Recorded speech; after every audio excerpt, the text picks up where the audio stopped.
Hey there, and welcome to Daily Dope. In this video, we are going to take a look at some of the best moments from the Season 2 of Buzzfeed Unsolved True Crime. I've made a bunch of these videos, so the link to the complete playlist is given down in the comments section. There are more seasons to be covered, so if you want to be a part of this journey, you can subscribe to this channel. So without any further ado, let's get started. Catherine and Joseph Maggio were struck violently by an axe, a straight razor used on their throats. Wait, he hit him with the axe and then cut their throats? I don't know. It also could have been his, since it was his first one, he was figuring out if he was gonna dabbling in he was like different either things? I'll be the Axeman or I'll the Razor Boy. Razor Boy would be a good sidekick for him. Razor Boy does not sound... Axeman and Razor Boy? Axeman, I think, strikes a little bit more fear into my heart than Razor Boy. Lock your doors, Razor Boy's out tonight.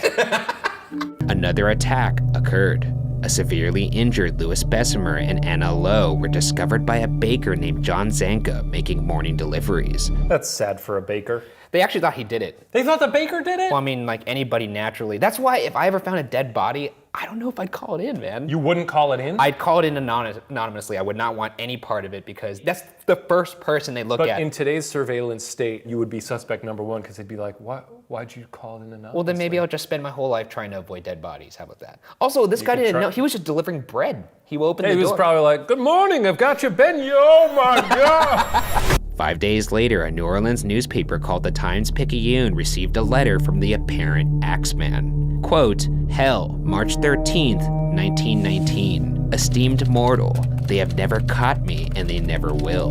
They have never seen me, for I am invisible, even as the ether which surrounds your earth.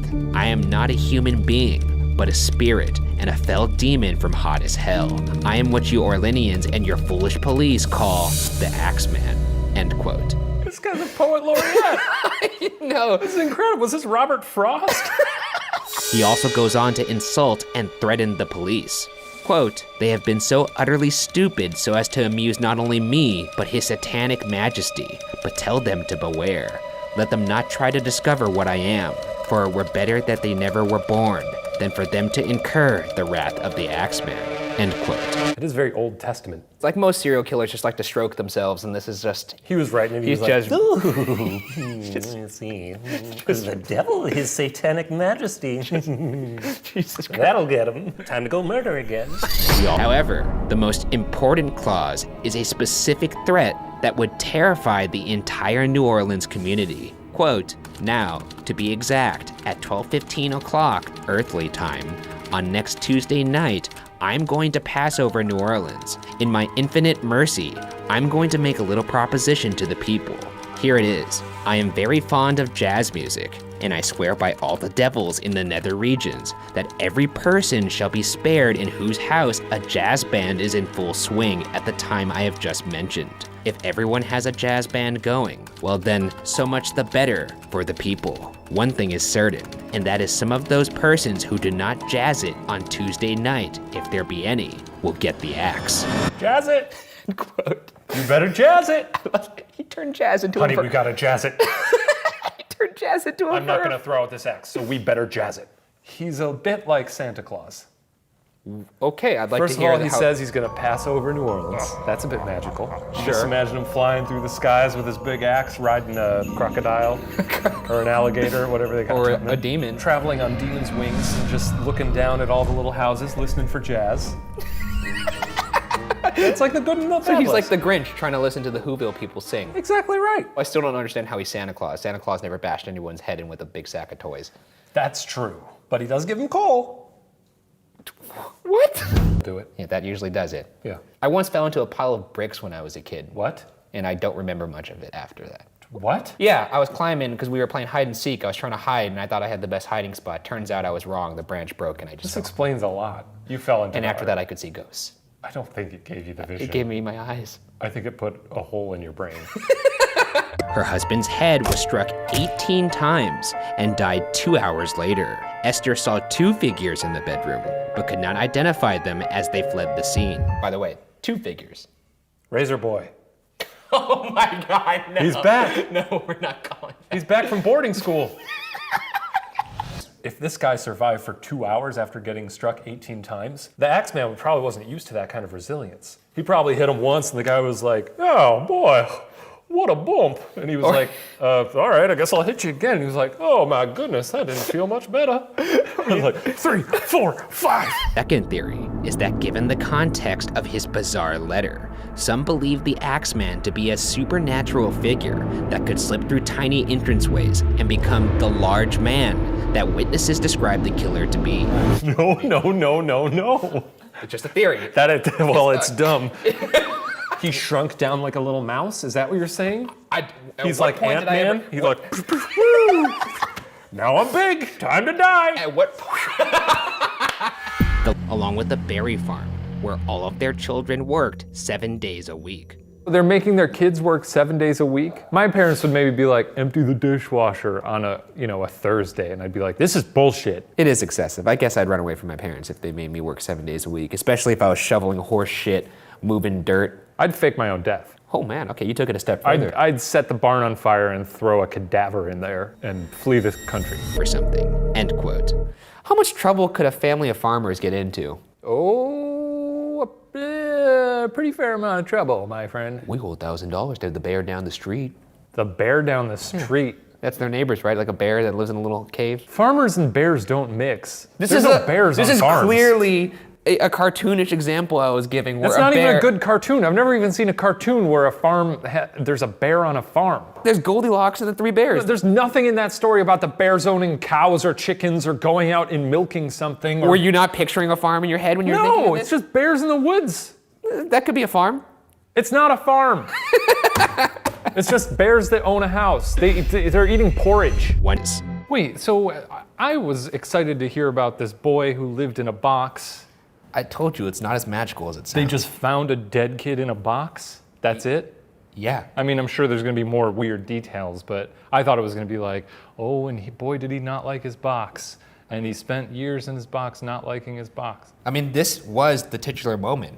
We just went over why this boy was in a box, because he was dead.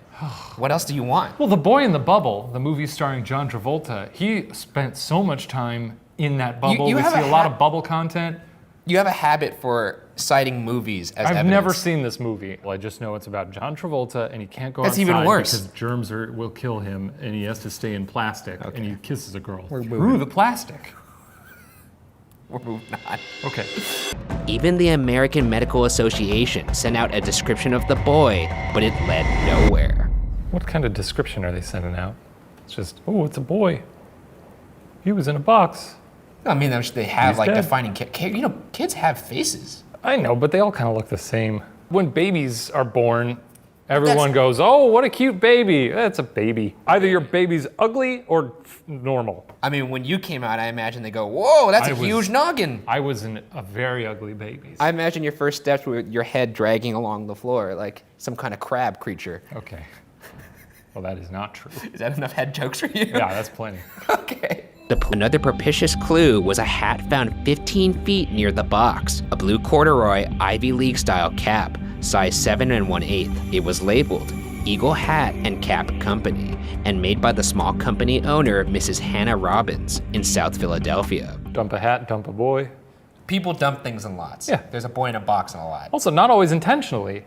You lose a hat in a lot. Well, I'm pretty sure the boy in the box was dumped there intentionally. That's probably intentional. No one's like dragging a boy in the box and then like, as they get home, they're like, I'm forgetting something. Janet, we left the box.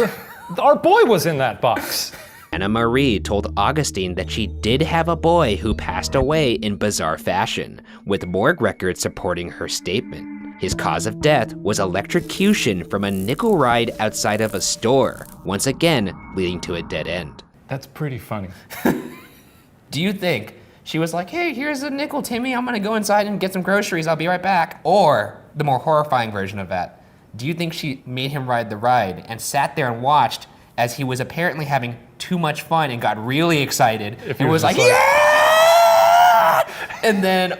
You think he screamed like R2-D2?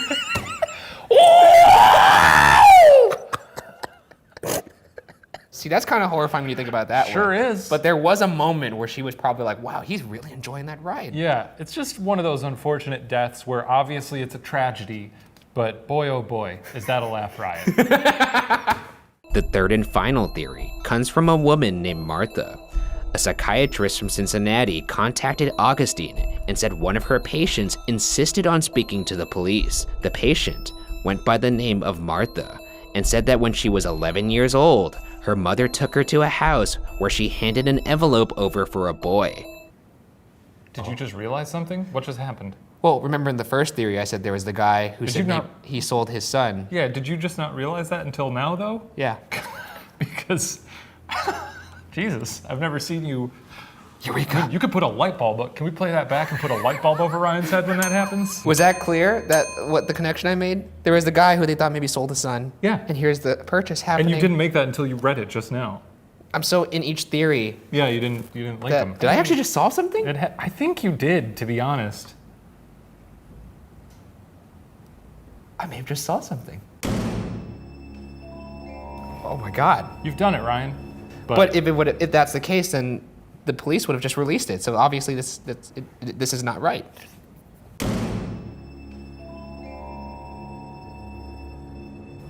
Feels right. Wow, doesn't take a lot to convince you. I'm gonna still say this is very unsolved. Yeah. But for a moment there, I thought I had solved something. Yeah, you could see it in your expression. The day you solve something, I'll give you $500. Oh wow, 500 real dollars? Yeah. I could go to Disneyland with that kind of money. That'll last me a couple days, maybe. Thank you, Shane. Let's make it 200. $200? That's still good. Oh my, you're so generous, Mr. 500 Madej. is too much. I got groceries to buy. Okay, well, there you have it. Shane's gonna set me for life if I ever solve something with that 500 big ones. 200 queens, baby. 200 shekels. Some Chewy bars. One time, I went on a flight to Asia, and I felt like I wanted to die. How long was it? It was, like 19 hours. And this was 40 days? This is 40 days. Ay, ay, ay. That's a month. Yeah, that's more than a month. Could you imagine doing one thing for a month? Like eating popcorn, our favorite thing to do in the world. Imagine sitting in a chair and all you did was eat popcorn.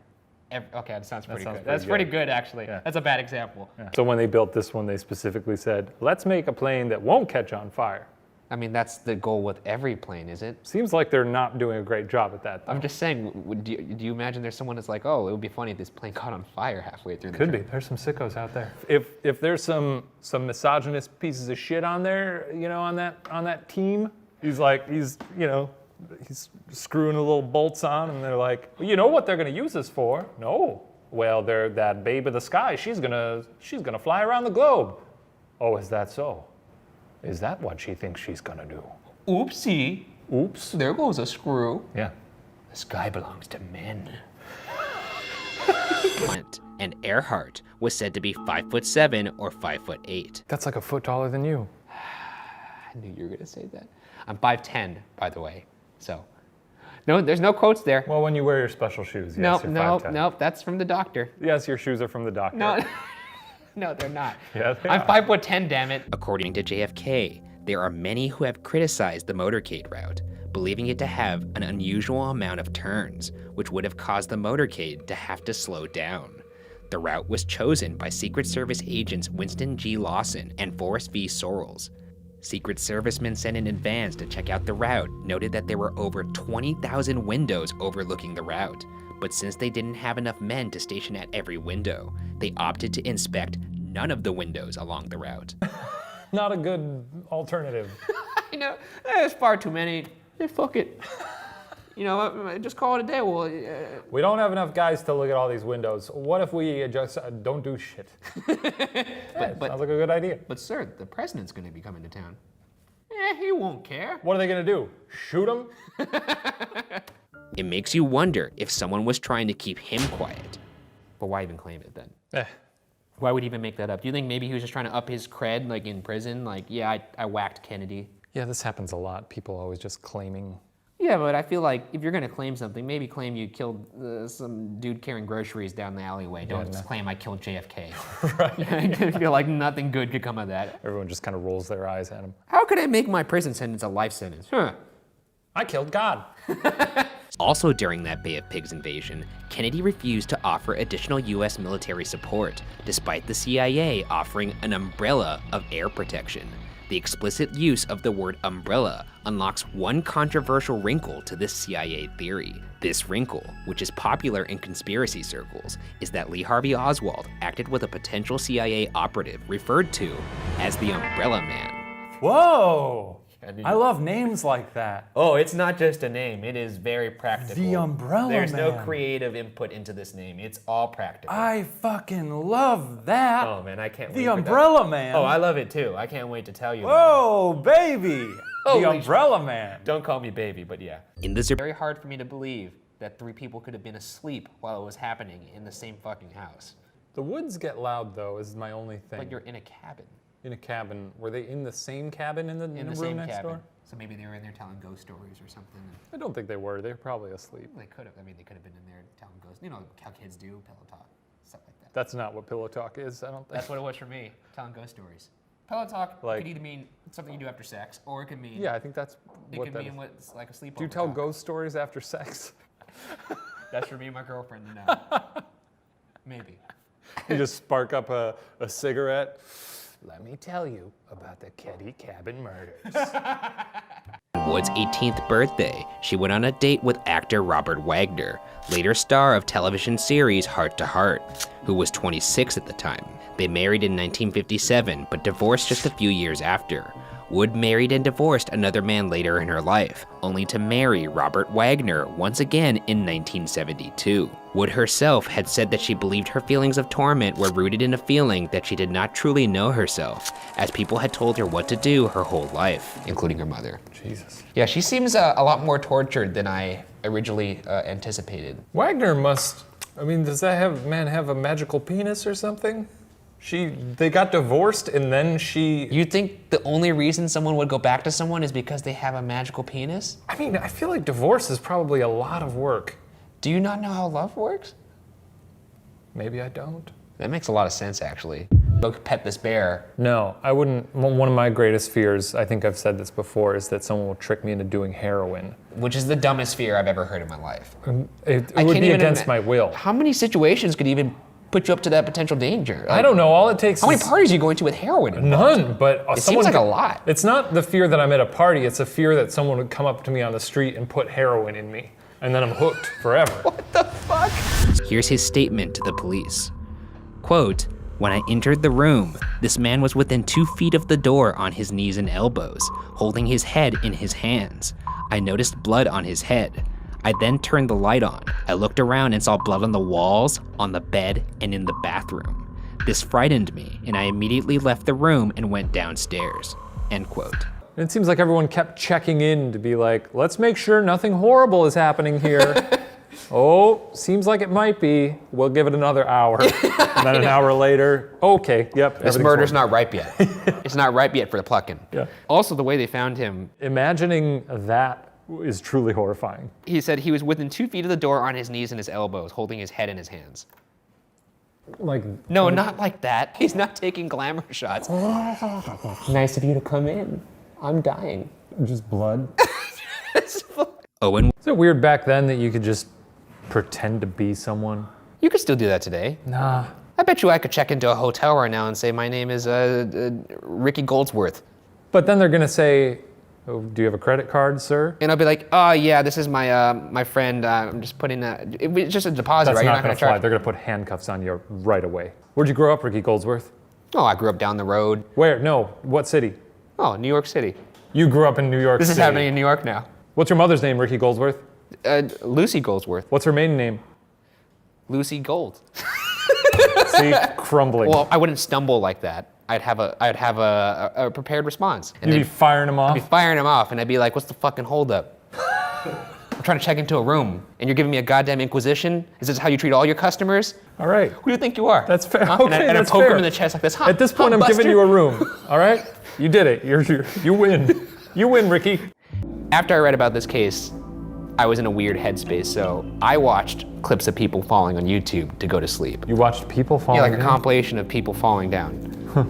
That's what I did, and then I a went to weird way to sleep. make yourself Well, feel you good. know what? Better to think about that than think about a guy in prayer hands, bloodied on the floor. On his hands and knees bleeding to death. All right, well, that's that. You think they cleaned that hotel after? Sure. Oh, that maid probably had to clean it. I don't even want to think about Anyways, get out of my house.